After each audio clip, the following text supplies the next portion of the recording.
என் பெயர் ஹரன். ஒரு குளத்தின் பக்கத்துல 2 தவளைகள் வசித்து வந்தது. அவர்கள் நல்ல நண்பர்கள் ஆனது. அப்போது விளையாட்டு இருக்கிறப்போ நல்ல மழை வந்துச்சு. அப்போது பெரிய தவளை, நண்பா, எனக்கு நல்ல மழை பெய்யும் போலயே, பாதுகாப்பாய் ஒரு இடத்துக்கு போலாம். அந்த பெரிய தவளை சொல்லுச்சு. சின்ன தவளை சரி என்று சொல்லுச்சு. அப்போது குதிச்சு போறப்போ ஒரு வீட்டுக்கு வந்துச்சு.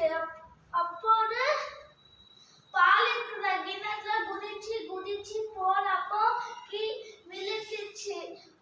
முயற்சி பண்றப்போ வெளியில வரவே இல்லை.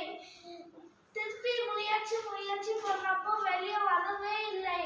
அப்போது ஒரு தவளை வாழை முழுங்கி இறந்து போச்சு.